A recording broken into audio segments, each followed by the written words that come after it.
Assalamualaikum warahmatullahi wabarakatuh. So this time I will explain in this video I will explain about role-playing method in language teaching. So uh, in this video there will be three things that I'm going to explain. So the first thing is what is role-playing method. The second thing is what are the types of role-playing method that can be exercised, and the third thing is what are the advantages and disadvantages of role-play method in teaching. So the first thing is what is role-play method of English teaching. So the role play is a hallmark of English as a foreign language teaching. Students utilize role play to practice speaking in a conversational setting, gain confidence and fluency, measure progress, and put learning into practice. They are frequently designed to assess specific grammatical issues like simple past, future with going to, infinitives, and so on, as well as social interaction abilities such as negotiating, interrupting, asking for help, and making small conversation. The teacher can make the role plays as basic or as complex as he or she wants, and of course, this is depends on the preparation that the student have beforehand. Yes, in order to uh, put role plays into practice, students need to have a preparation beforehand. The teacher can make the role plays as basic or as complex as he or she wants.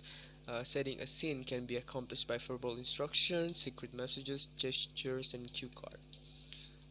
Next is type of role plays in language teaching. So there are four types. The first is conflict role play. So this type of role play puts participant on a collision course and asks them to deal with this as best as they can. Situation might include attempting to change an airline booking at a peak time or asking a noisy neighbor to turn down the stereo. They test language skill under pressure and are best for students who have some maturity and confidence in their ability. The second one is the cooperative roleplay. Now this roleplay takes the opposite tack and requires participants to work together for the common good, planning a sayonara party for the teacher, deciding the food list for a barbecue, brainstorming ways to attract tourists to local attraction, and all cooperative roleplays often involving safe situation. Cooperative role plays are good for gently easing shy students into conversation and for building relationship within a student group. Number three is information gap role plays. Are based around filling in holes in the participant knowledge, answering questions from customs officer, asking for timetabling detail, making a library card, or interrogating a murder suspect are all information gaps type situation. But this type of role plays needs like a lot of preparation beforehand. Number four is task-based roleplays. Require participant to complete a set activity such as checking into a hotel, giving direction to a taxi driver, ordering a meal, or getting the phone number of a potential love interest.